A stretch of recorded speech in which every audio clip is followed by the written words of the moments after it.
예배 주님 홀로 영광 받으실 줄 믿사오며 예수 그리스도의 이름으로 감사하며 기도하옵나이다. 아멘.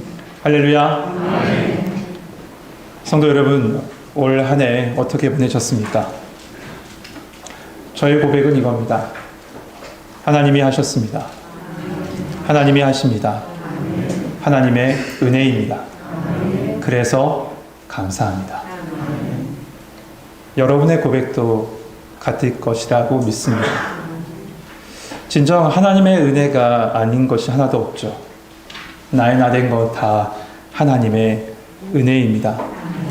그 은혜에 감사하며 이렇게 추수감사주의 예배에 나오신 우리 모든 성도님들과 가정 위에 하나님의 은혜와 평강이 그리고 또한 감사가 흘러 넘쳐나는 축복이 함께 하시길 소망합니다. 가나안 농군학교를 세운 김용기 장로님이라는 분이 계십니다. 그 장로님께 한 분이 찾아가서 이렇게 묻습니다. 장로님, 행복하십니까? 장로님, 행복하세요? 그러자 이 논두렁을 물끄러미 바라보고 있더니 장로님이 이런 대답을 하셨대요. 아니요, 감사합니다. 아니요, 감사합니다. 행복을 추구하고 행복을 쫓아가는 순간 우리는 잡히지 않는 파랑새를 쫓는 것처럼 불안해지고 또한 불행에 사로잡히기 쉽습니다.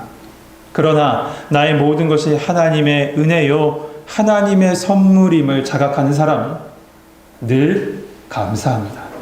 먼저 감사합니다. 그 감사에는 행복이 따라오기 마련이기 때문에 그렇습니다.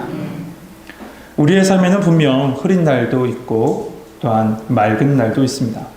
행복한 날도 있고 슬픈 날도 있죠.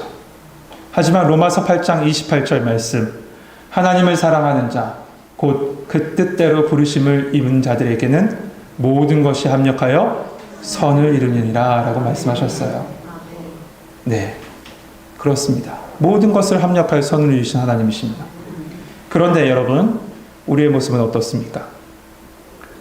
흐린 날에는 흐리다고 불평하고 맑은 날에는 햇살이 눈부시다고 불평하고 행복한 날에는 더 큰 행복을 얻을 수 있었는데 하며 불평하고 슬픈 날에는 말할 것도 없죠.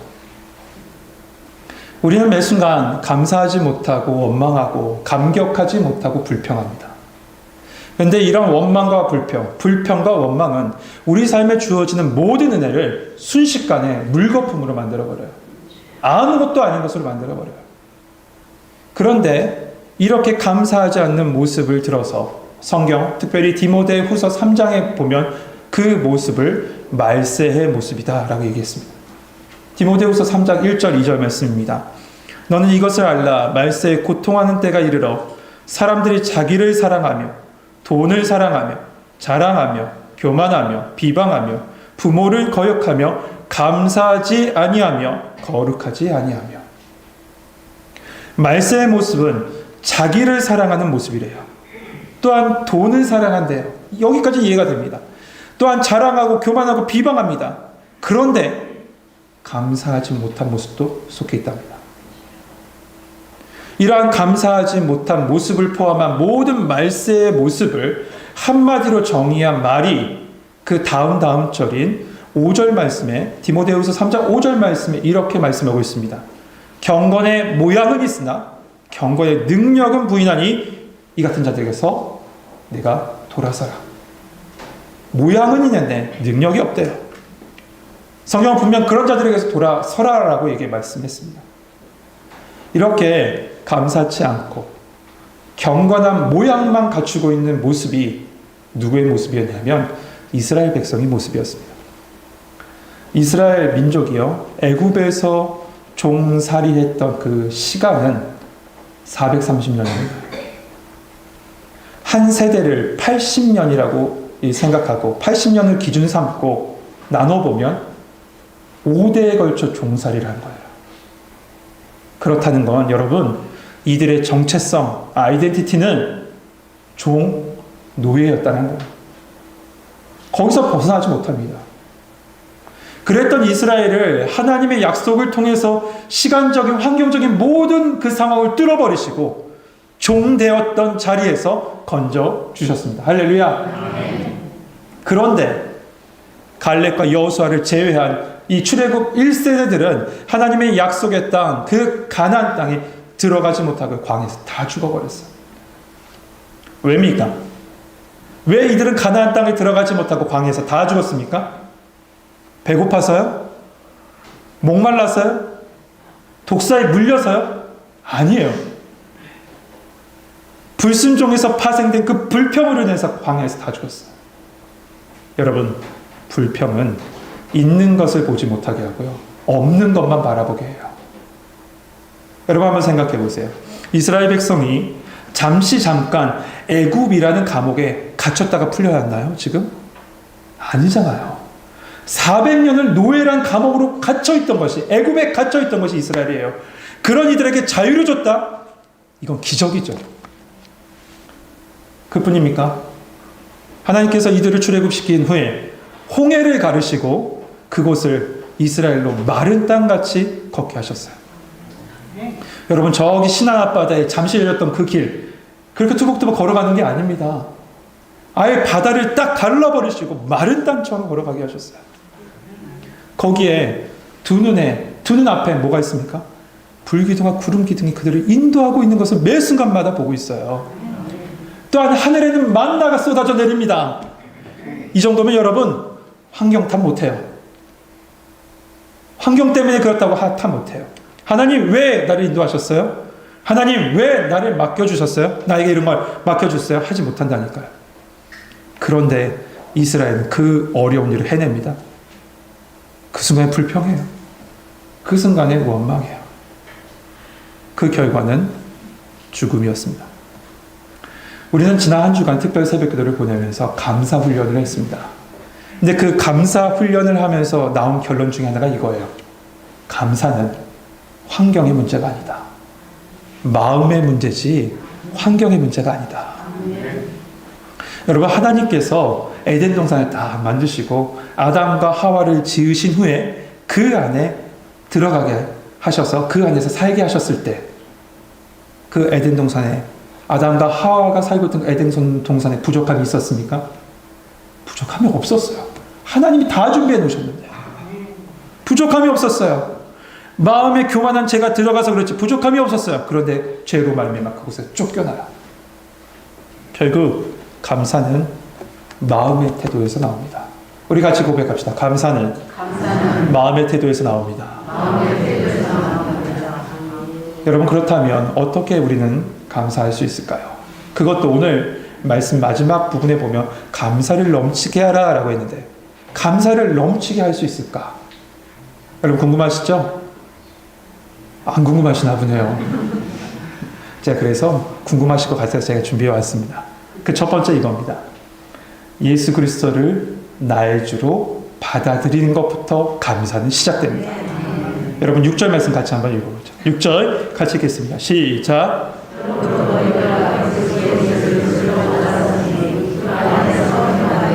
아멘. 여러분, 감사의 시작은 다시 말하지만 예수 그리스도를 나의 주로 받아들임부터 시작됩니다. 에덴 이후에 인류는 죄의 본성 가운데 살았습니다. 그 결과는 사망이었죠. 근데 하나님께서 그 십자가의 은혜를 통해서 예수 보혈의 은혜를 통해서 우리 모두로 말미암아 새 출발하게 하여 주셨어요. 고린도후서에 말씀하죠. 누구든지 그리스도 안에 있으면 새로운 피조물이다. 이전 것은 지나갔으니 보라 새 것이 되었도다. 하나님의 전적인 은혜로 말미암아 사망에서 생명으로 옮긴 바 되었다는 겁니다. 그런데 이런 생명의 은혜만 있는 것이 아니에요. 생명의 은혜로 끝나지 않아요. 하나님 우리에게 말씀하시래요. 두려워하지 말라. 내가 너와 함께 할 거다. 놀라지 말라. 나는 너의 하나님이 될 거야. 내가 너를 지명하여 불렀어. 너는 내 거야. 내 백성이야. 내 자녀이다. 하나님은 우리 존재 자체를요, 성 어거스틴이 이렇게 말을 했는데 그의 말처럼 세상에서 그 어떤 다른 존재가 없는 것처럼 우리를 사랑해 주셔요. 지금도 말이에요. 세상에 그 어떤 존재가 없는 것처럼 우리를 그렇게 사랑해 주신다니까요. 그리고 나의 주, 나의 하나님이 되어주셨습니다. 그래서 시편 기자는 시편 23편에서 이렇게 고백합니다. 여호와는 나의 목자시니 내가 부족함이 없으리로다. 여호와는 나의 목자십니다. 이렇게 고백합니다. 여러분, 시편 기자가 어떤 풍족한 상황에 있어서 이런 고백을 한 것은 아니에요. 그 시편 4절에 보면 이렇게 고백하죠. 내가 사망의 음침한 골짜기를 다닐지라도 해를 두려워하지 않을 것은 주께서 나와 함께 계심이라. 주의 지팡이와 막대기가 나를 안위하시나이다. 산 꼭대기 영광의 자리에 있어도 산 아래 사망의 골짜기에 다닐지라도 시편 기자는 두려워하지 않는답니다. 왜입니까? 여호와는 나의 목자시니.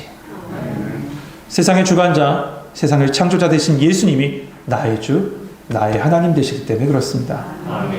그리고 그분이 나와 함께 하시기 때문에 그렇죠. 그래서 우리의 감사의 시작은요, 여러분, 예수 그리스도를 나의 주로, 다시 말해 예수님을 나의 인생의 주인 되심을 믿고 감사하며 시작하는 것이 감사의 시작일 줄 믿습니다. 사도 바울은 여러 해 동안 선교 여행을 다니면서 온갖 고난을 당했습니다. 오늘 본문을 쓰고 있는 순간에도 마찬가지지만 빌립보서를 쓰고 있는 그 순간에도 사도 바울은 로마 감옥에 갇혀 있었어요. 그런데 그 감옥에서 했던 그의 고백을 보세요. 빌립보서 4장 11절 12절 말씀인데요. 내가 궁핍함으로 말하는 것이 아니니라. 어떠한 형편에든지 나는 자족하기를 배웠노니 나는 비천에 처할 줄도 알고 풍부에 처할 줄도 알아. 모든 일 곧 배부름과 배고픔과 풍부와 궁핍에도 처할 줄을 아는 일체의 비결을 배우노라. 여러분, 바울은 어떻게 이 일체의 비결을 배울 수 있었을까요? 그 다음 절인 13절에 그 답이 나와 있습니다. 13절 말씀 그렇게 얘기합니다. 내게 능력 주시는 자 안에서 내가 모든 것을 할 수 있느니라. 내게 능력 주시는 자 안에 있을 때요. 마찬가지예요. 감사도요. 감사는 예수 그리스도를 나의 주 되심으로 고백할 때, 다시 말해서 능력 주시는 자 안에 있을 때, 내 형편이 어떠하든지 그 형편을 넘어서 우리는 감사할 수 있다는 겁니다.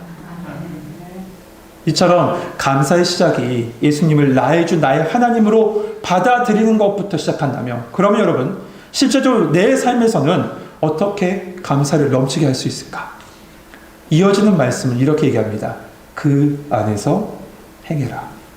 그 안에서 행해라. 여러분, 여기서 행하다라는 말씀은 두 가지 의미를 지닙니다. 첫 번째, 행하다라는 의미는 걸어가다라는 의미를 가져요. 주 안에서 걸어가다. 주 안에서 걸어간다는 것은 뭘까요? 방향성을 가지고 간다는 거예요. 여러분, 복음성가 가사 중에 이런 가사가 있죠. 사람을 보며, 찬양을 안 해야죠. 사람을 보며 세상을 볼 때 만족함이 없었네. 나의 하나님, 그분을 볼 때 나는 만족하였네. 맞아요. 네, 찬양을 대신해 주는군요. 네. 그분을 바라보고 가는 것, 그분의 방향으로, 그분의 목적을 따라가면요, 세상 그 어떤 것으로 채워지지 않는 만족감을 우리에게 주신다는 거예요. 두 번째로 행하라 라는 말씀은 살아가라 라는 말씀입니다. 결국 인생의 목적과 방향을 주님께 맞춰서 걸어가고 살아가라는 거죠. 그렇다면 좀 더 구체적으로요, 어떻게 우리는 그렇게 살아갈 수 있을까? 세 가지인데요, 7절에 나와 있습니다. 7절 말씀 같이 한번 읽어보죠. 같이 읽겠습니다. 시작.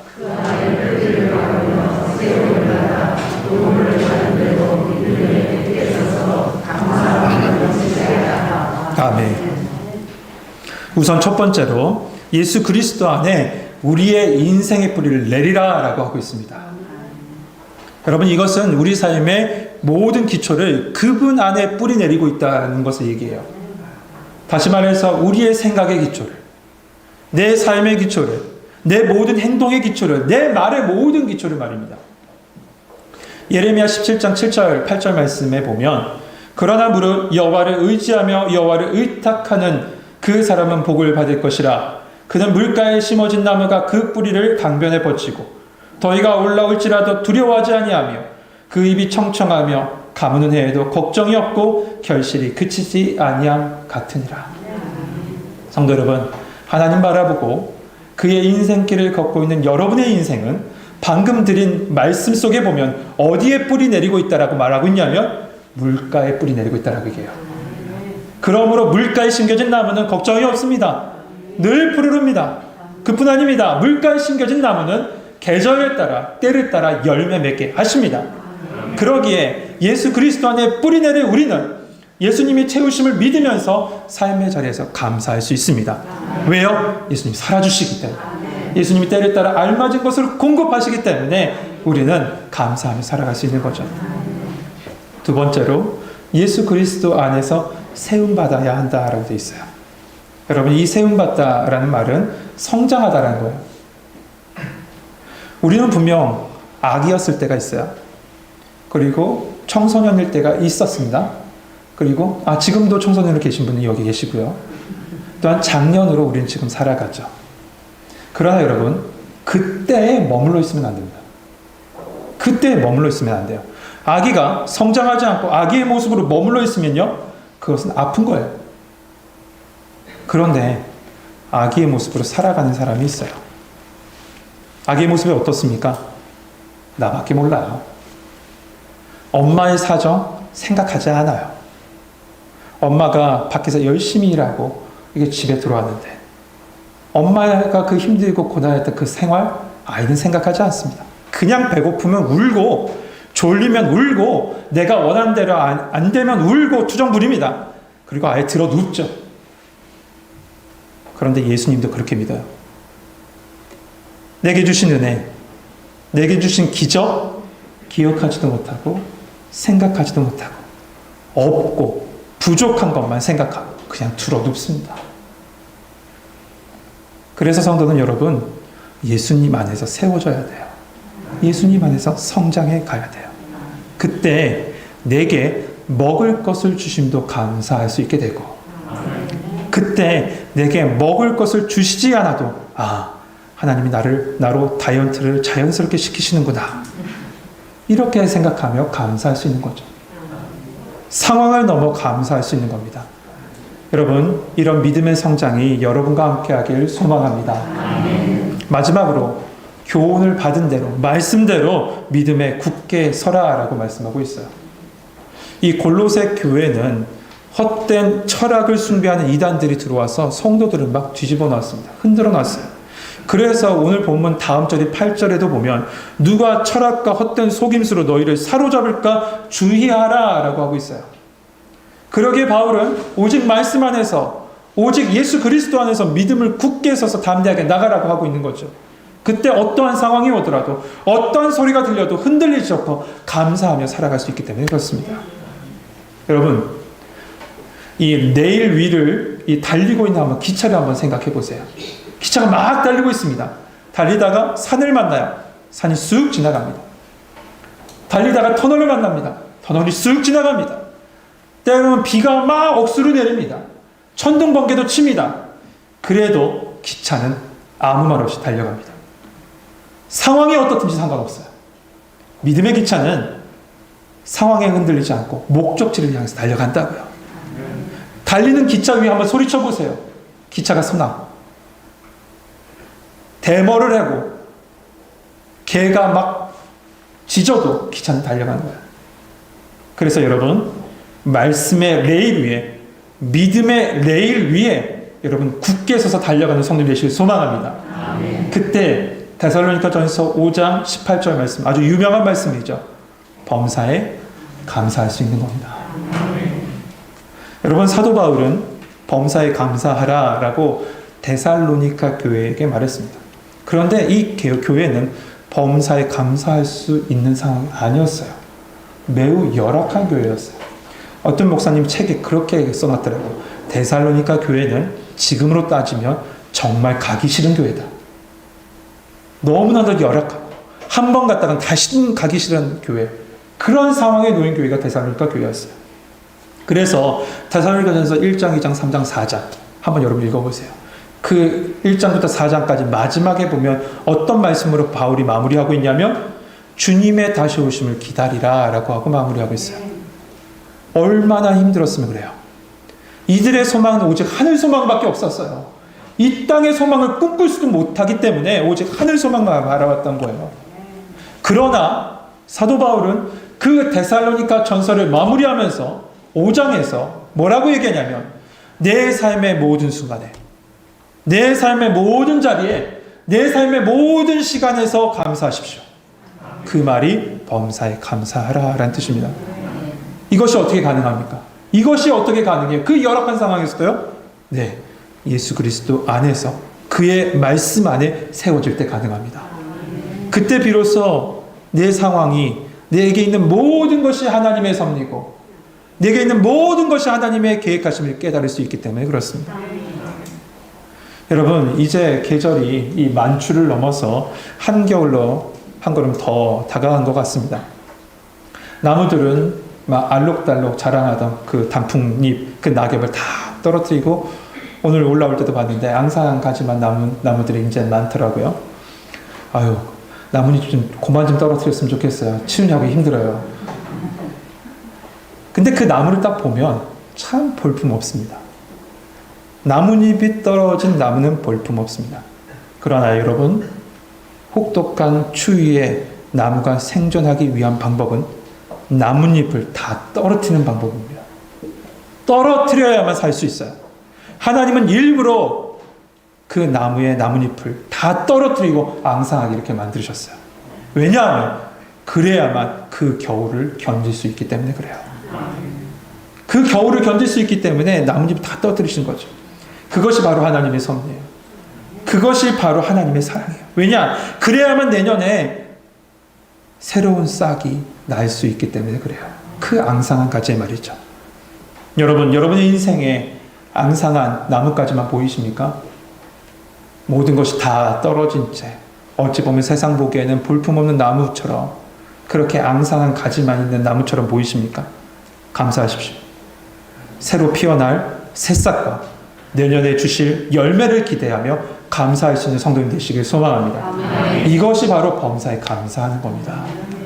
이처럼 예수님을 나의 주, 나의 하나님으로 고백하고 그 안에 뿌리 내리고 그 안에 세움받고 그의 말씀 안에서, 믿음 안에서 굳건하게 세워질 때 우리는 범사에 감사함을 넘어 넘치는 감사를 드릴 수 있어요. 잘된 것도 감사, 나쁜 일도 감사, 평범한 일도 감사, 모든 것이 감사가 되고 삶에 감사가 넘쳐 흐르게 될 줄 믿습니다. 아멘. 스펄전 목사님이 이런 말을 했습니다. 촛불을 보고 감사하면 등불을 주시고, 등불을 보고 감사하면 달빛을 주시고, 달빛을 보고 감사하면 햇빛을 주시고, 햇빛을 보고 감사하면 천국을 주신다. 모든 것에 감사할 때 더 큰 넘쳐 흐르는 감사로 채우신다는 거예요. 사랑하는 성도 여러분, 18세기에 복음운동에 많이 힘썼던 한 사람이 윌리엄 로우라는 사람이 있습니다. 그의 글을 봤는데 감동이 돼서 여러분과 나누기를 원합니다. 그가 이런 말을 했습니다. 누가 세상에서 가장 위대한 성도인 줄 아는가?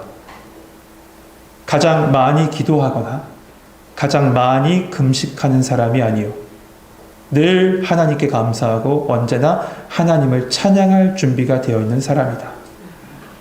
감사의 영을 갖는 것보다 더한 기적은 없다.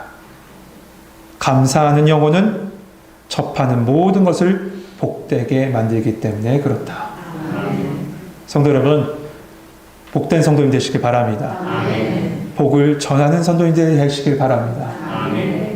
여러분의 심령에 감사의 영이 이 시간에 충만히 임함으로 말미암아 모든 하나님의 섭리를 갖다 감사함으로 바꿔 현실을 넘어 넘치는 감사로 하나님께 영광 돌릴 수 있는 우리 성도님들, 그리고 여러분의 가정 되시길 주님의 이름으로 축복합니다. 아멘. 기도하겠습니다. 하나님 감사합니다. 하나님 감사합니다. 나의 주 나의 하나님 되시고 우리로 그 안에 뿌리 내리고 그 안에서 세워주시고 믿음에 굳게 세워주시니 감사합니다. 현실을 보지 않게 하시고 상황을 보지 않게 하시고 우리 모습 속에서 현실을 넘어 인도하시는 하나님을 바라보게 하여 주옵소서. 그 속에 현실을 넘는 감사와 믿음의 감사와 하나님께서 하실 것을 미리 믿고 감사드릴 수 있는 저희들의 입술과 삶이 되게 하여 주옵소서. 모든 것이 하나님의 은혜임을 고백하는 성도들에게 더 큰 감사로 채워주시고 넘치는 감사로 감사를 흘려보낼 수 있는 우리 성도들 되게 하여 주시옵소서. 예수 그리스도의 이름으로 감사하며 기도하옵나이다. 아멘.